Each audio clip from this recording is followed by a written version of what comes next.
Hello বন্ধুরা, আমাদের চ্যানেলে তোমাদের সকলকে স্বাগত জানাই। আজকেও কিন্তু তোমাদের জন্য নতুন একটা ভিডিও নিয়ে চলে এসেছি। আর আজকের ভিডিওটা হলো চুরমুর। দেখো, বাইরে থেকে তো চুরমুর সবাই কিনে খাই, আর যদি বাড়িতে একটুখানি ঘরোয়া পদ্ধতিতে বানানো যায় তাহলে কেমন হয়। তাহলে চলো আজকের ভিডিওটা শুরু করা যাক। দেখো, আমি কিন্তু ছোট গ্লাসের 1 গ্লাস কিন্তু সুজি নিয়ে নিয়েছি, আর একটা পাত্রের মধ্যে কিছুটা জল নিয়ে কিন্তু সেটা ভালো করে ভিজিয়ে রাখতে হবে। আধ ঘন্টা বা 20 মিনিট ভালোভাবে ভিজিয়ে রাখলেই কিন্তু সুজিটা পুরোপুরি ফুলে যাবে। আর আরও একটা আমি বাটি নিয়ে নিয়েছি, তার মধ্যে 2 কাপ মতো আটা নিয়ে নিয়েছি। এরপর কিন্তু সুজিটা ভালোভাবে ভিজে গেলে আমি কিন্তু সুজিটা আটার মধ্যে দিয়ে ভালো করে কিন্তু মেখে নেব। আস্তে আস্তে মেখে নেব, যাতে ভালোভাবে পুরো আটাটার মধ্যে কিন্তু সুজিটা মিশে যায়।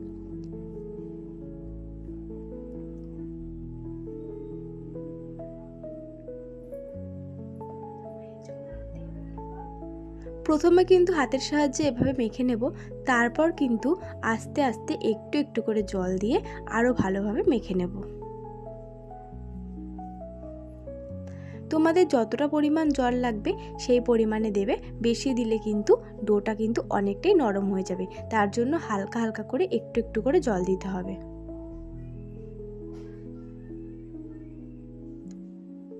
দেখো, আমার এখানে কিন্তু মাখা হয়ে গেছে, আর আমি কিন্তু একটু একটু করে জল দিয়ে ভালোভাবে কিন্তু মেখে নিচ্ছিলাম।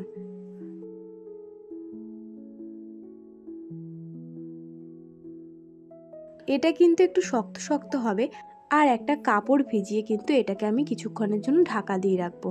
তারপর কিন্তু আবার এটাকে খুলে আরেকটু ভালোভাবে হাতের সাহায্যে একটু মেখে নিতে হবে। তোমরা দেখতেই পারছো, আমি এগুলোকে আলাদা আলাদা 4টে ভাগ করে কিন্তু মেখে নিচ্ছিলাম। একবারে যেহেতু অসুবিধা হচ্ছিল, তাই কিন্তু আমি এভাবে মেখে নিচ্ছিলাম।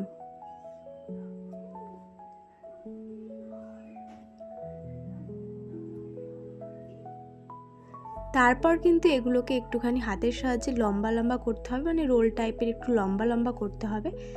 দেখো, আমি যেভাবে করছি তোমরা কিন্তু এভাবেই করবে।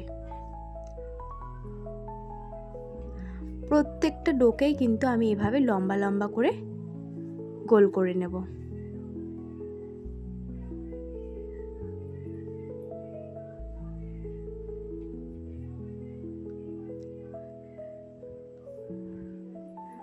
দেখো, আমার প্রত্যেকটাই কিন্তু করা হয়ে গেছে।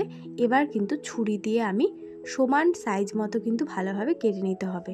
সব কটা সাইজই কিন্তু ছোট ছোট হবে, আর একটু সমান হবে, মানে বড় ছোট করবে না, সবই সমান সাইজের করবে।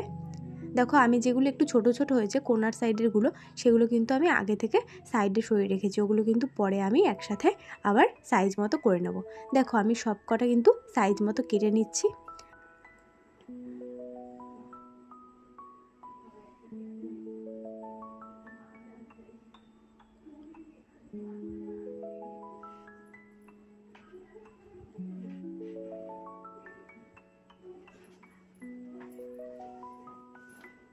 দেখো, আমার কিন্তু এদিকে সব কটা সমান সাইজের কাটা হয়ে গেছে।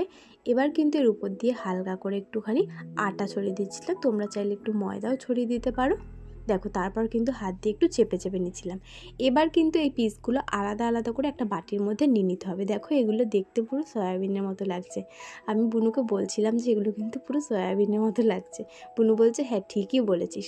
দেখো, আমি কিন্তু এইগুলো সব আলাদা আলাদা করে নিয়েছি, আর একটুখানি একদম একটুখানি সাদা তেল কিন্তু এর মধ্যে দিয়ে দিতে হবে। তারপর কিন্তু একটু হাত দিয়ে ঝাঁকিয়ে নিতে হবে, বা হাত দিয়ে একটু নাড়াচাড়া করে নিতে হবে, যাতে প্রত্যেকটার গায়ে তেলটা ভালোভাবে লেগে যায়।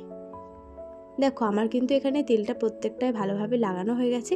এরপর কিন্তু ওই ফ্রিজে কাপড়টা দিয়ে আবার কিন্তু আমি এটা ঢেকে রাখবো কিছুক্ষণের জন্য। কিছুক্ষণ পর কিন্তু আমি আবার চলে এসেছি, মানে 5 মিনিটের মতো আমি ঢেকে রেখেছিলাম, তারপর চলে এসেছি। তারপর ওই যে ছোট ছোট ওই গোল গোল লিচিগুলো কিন্তু আমি এবার বেলে নিচ্ছি। আর যেরকম সাইজ তোমরা জানোই ফুচকার মতো, ওই রকম সাইজের কিন্তু বেলে নিতে হবে। দেখো, আমি কিন্তু এদিকে কড়াইতে তেল গরম করে এক এক করে কিন্তু লেচিগুলো ছেড়ে নিয়েছিলাম। আর এগুলো কিন্তু ফুলবে না, তার কারণ হচ্ছে আমি কিন্তু এগুলো বেলার পর তারপর একটা কাঁটা চামচ দিয়ে কিন্তু একটু ফুটো ফুটো করে নিয়েছিলাম, যাতে না ফুলে। তোমাদেরকে দেখাতে আমার একদম মনে নেই, আমি এটা কিন্তু অফ ক্যামেরায় করেছিলাম। একটু লাল লাল করে ভাজতে হবে, তাহলে কিন্তু একটু ভালো মচমচে হবে। আর আমার এদিকে সব ভাজা কমপ্লিট, তাই কিন্তু আমি এদিকে আলু সিদ্ধ করে নিয়েছিলাম। আলু সিদ্ধ করে কিন্তু আমি একটা পাত্রের মধ্যে আলুগুলো পিস পিস করে চৌকো চৌকো শেপে কেটে নিচ্ছিলাম।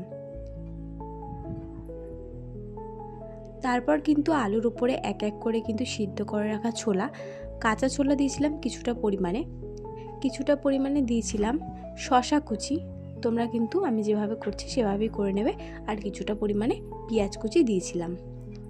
তারপর কিন্তু আমি উপর থেকে একটুখানি ধনেপাতা ছড়িয়ে দিয়েছিলাম, আর একটুখানি গন্ধরাজ লেবু কিন্তু চিপে দিয়ে দিয়েছিলাম।